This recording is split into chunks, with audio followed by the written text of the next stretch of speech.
Hi, I'm Steve Shelburne, owner and operator of Shelburne RV here in beautiful Cleveland, Tennessee.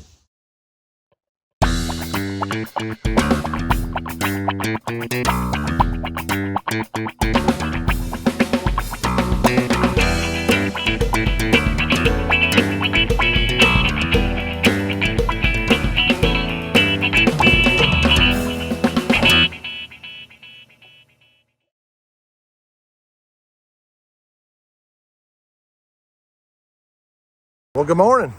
We're back. And it's chilly. It was down in like the lower 40s last night. So 80 last week, and we're back down. I'm wearing a beanie cap. So, but we're back here on a Tuesday.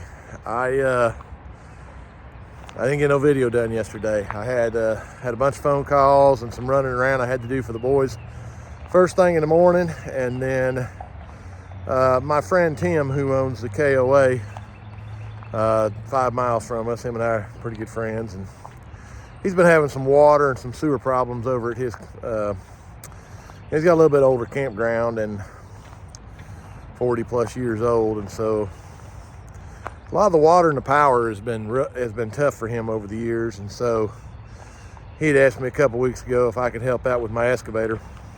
We needed to do some digging and some dirt moving and some other stuff. So, of course, he's got a tractor with a front end loader. So I went over with the excavator yesterday afternoon, and we got a bunch of dirt moved and got 3 of his sites prepped. So I was actually over there. The boys had things under control there yesterday. So I was over there helping Mr. Tim on the excavator. So didn't grab no video because I was trying to get it done. But we're back here on a Tuesday. Mr. Lewis had his Monday basement air yesterday, 6535, that had a few little issues. We're gonna go down here right quick and check in with Mr. Lewis. And then the boys got several projects in the works this week, so we'll take a look at those. But yeah, so we're back here on a Tuesday.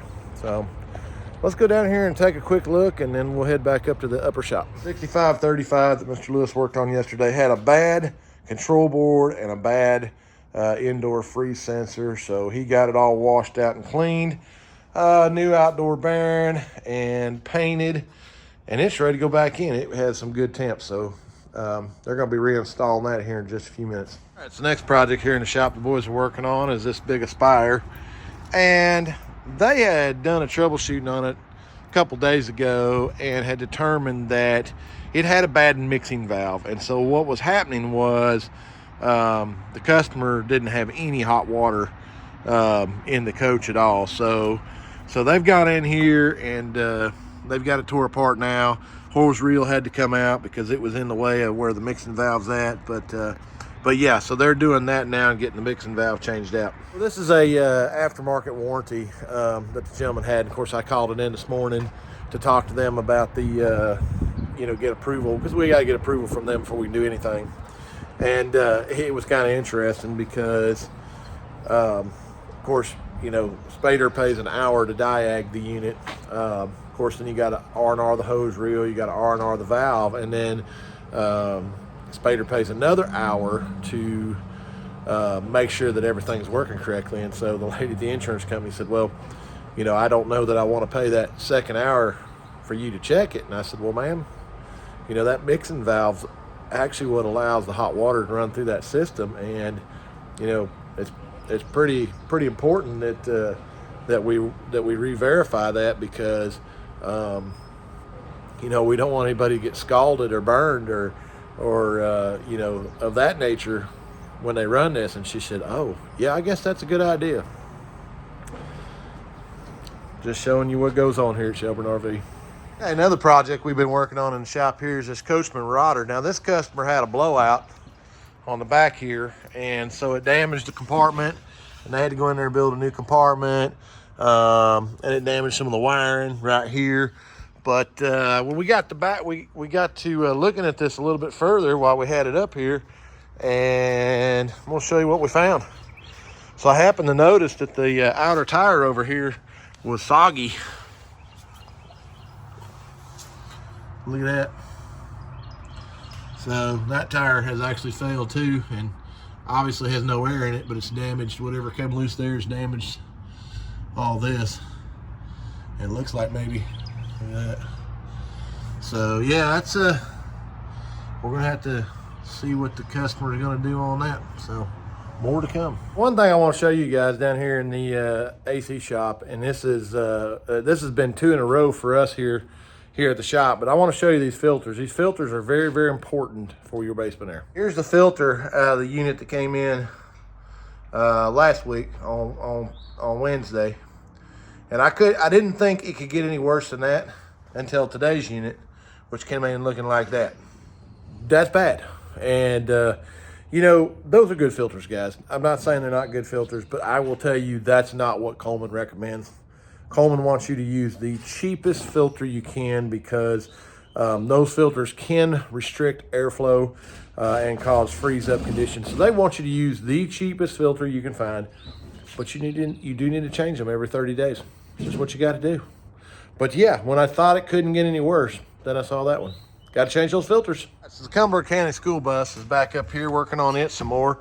And Mr. Lewis has been doing some paint work in here and getting the floor prepped for some flooring that we're going to start putting in here in the next day or so. But just kind of moving along with this project. All right, so this little Kodiak bumper pole camper here in the shop came in. A customer has stated that the Norcold, and this is an N10, refrigerator is not cooling correctly. So we're going to do some testing on it here.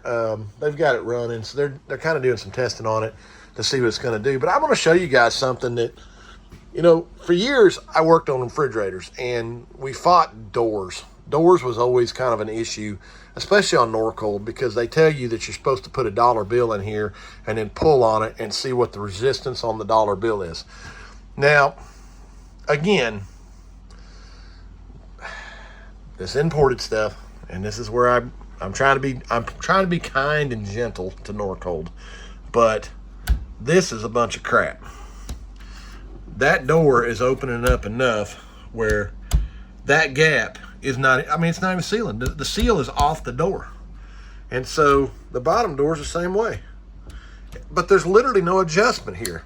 And so this tab has got to go into that clicker right there.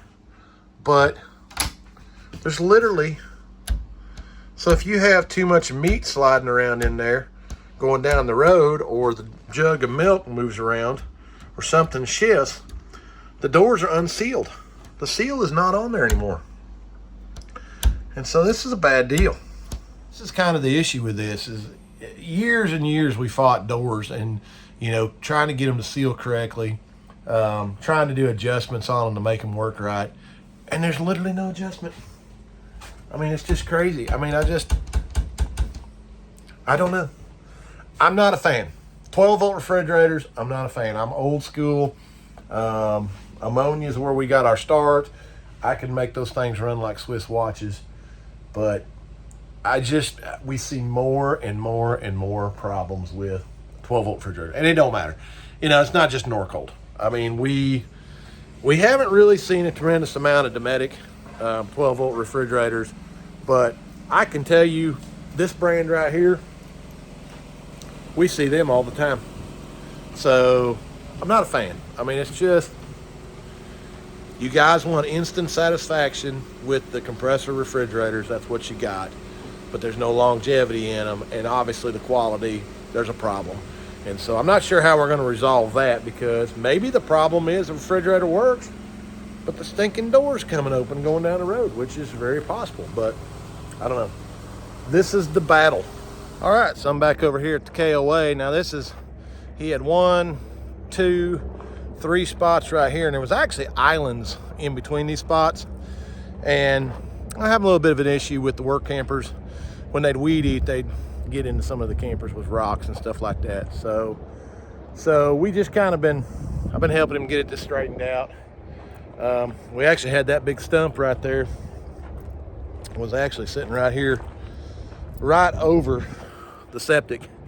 And so when we popped it and tried to get it out, that's the septic line right there that feeds the upper park there. So we've got to get that plumbed back in to that pipe right there. But yeah, the way it goes, this park's 40 plus some years old, so all those power poles right there go over to that post, and most of his water lines run right down the main road.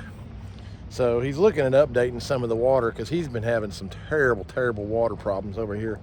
I mean, very high water bills because, again, it's 40 plus years old, and you know, when it was built, it was low cost. So it's just starting to kind of catch up with him. But yeah, he doesn't own an excavator. He's got that little tractor right there. And of course, I've got an excavator, so the boys have things handled at the moment. So I just come over here to try to help out my friend. So just working away today and trying to get this done. Working on a little Ultimate Advantage that came in this morning, old 6535. And initially, I pulled on the wires and look what the relay did.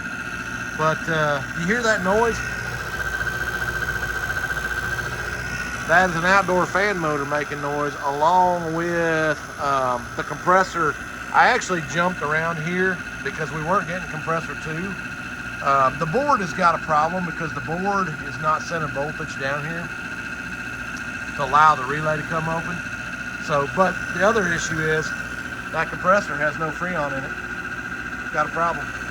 So, got to have a conversation with the customer. Right, so you can kind of see there's a couple things going on. I mean, we obviously have a compressor 2 that's bad. They've got an outdoor fan motor that's kind of making some noise, and then obviously the board's bad. So, I mean, 6535. I mean, we've got brand new units in stock, and so the customer has decided to do that. So we're just going to go ahead and put a new unit in because by the time we do all that other stuff, I mean, they're right there. This one here just came in from Charlotte. That's a 6537 that somebody laid on its side. But yeah, there's no hurry on that one. I just get that one when I got a minute. But yeah, he brought it in from Charlotte to have it worked on. So that is one of the next ones when he's got a minute. So there you go. So yeah, there's the unit. The guy had called me from Charlotte last week, and he had actually bought the 46515, but obviously he's got a 6537. So, I mean, we can make it work, but obviously a lot of modifications. And, you know, we've got, we can repair his. So, yeah, he just brought it over and dropped it off with me, and that's the one Mr. Lewis is going to work in. But look at that right there. We've got a roof job starting next week. And he had gone under a low bridge, and so yeah, there you go. There's the air conditioner. So we're going to be starting on that one next week. But there's a soft start in that he wants me to pull out of that and put in his air conditioner. So more on that next week. Next project we're looking at here in the shop is this Serrano built out by Thor, and this gentleman had some floor work done in here. Actually did some new paneling, which turned out really nice. But yeah, the slide has got a problem, which has caused obviously 4 problems. So we're quoting him out a floor replacement at the moment. So these Serranos were kind of interesting because of the way they were built. I mean, this unit's actually got a real big curve to it, which this has got Schwintek slide out in it. But yeah, there's the drains were all foamed up in the slide, which was not allowing the water to get out of there, and so it was backing up in the floor, and so yeah, it just ruined the whole floor. So the boys are getting a price on fixing that in that window. But yeah, that's going to be a little bit of a fun deal, but we'll show it all here. The Windjammer has got floor problems underneath that slide right there, so they got to get a quote to go in and fix that one. But yeah, they're a little bit involved in that to do that. And it's kind of interesting because it seems like I've seen very little Windjammers that didn't have floor problems. It's kind of interesting that, I don't know what you guys' opinion on that is, but I see a lot of Windjammers with problems. Just kind of interesting. Mr. Lewis has got the basement air out of here. Now, they had a hydraulic line that had broke loose right there and was leaking. You can see how nasty this is, but yeah, look at something else we found in there. Probably a good reason why some of it wasn't cooling. It's like the exhaust burned out at some point and we got a hold of that. So we're going to have to get all that. We're going to degrease this thing and then we'll have to get that fixed. This Catalina bumper pull is in the shop here with some propane issues. And part of the problem is, let's see if I can get in here and show you guys. We had a broke propane line. And so you can see the fitting is broke off in there. But that red goop they put around these things is like, once they put this in here, you're gonna destroy all this stuff to get it out of here. Problem runs into, we've got 2 manifolds that are feeding several different lines in there, and I mean, you're gonna break that stuff getting out of there. So the reality is now, got to pull all new rubber lines and change out those T's, because that Loctite or whatever they put in there absolutely locks that stuff down. Lewis has got this one in test mode, and you can see that we have very, very good heat coming out of there, and we're going to test it now in air conditioner mode. He's got that running. We've actually got 27-degree differential. He just turned it off. He had 43 degrees coming out of the vent on that one. And this is off a little bit. The thermostat actually up there is showing 70 at the moment. But yeah, 42.6, so there you go. In the shop here is this 6537. Now this guy drove over from Charlotte, had called me trying to replace this with a 46515, and obviously that's not gonna work. So brought it over here to me, and it appears that somebody had put compressors in this already, because they put the clamp-on style taps on here, which obviously ain't gonna get it. And so one of the systems was low on Freon, the other one was still okay, but again, that nobody had changed the biflow valves, which again, you guys are unable to get those, because that's a part that I'm only able to get from Excel. But it did appear like somebody maybe had been messing with this indoor coil, because it looked like it had been brazed. Somebody's been in here working. So we actually cleaned it up, put 2 biflow valves in it, and blew it out. Now this thing had some nasty, nasty stuff that was coming out of it, but we blew everything out, got it cleaned up, and so at the moment, Mr. Lewis is working on getting it vacuumed down, so we can start putting some Freon in it and see where we're at.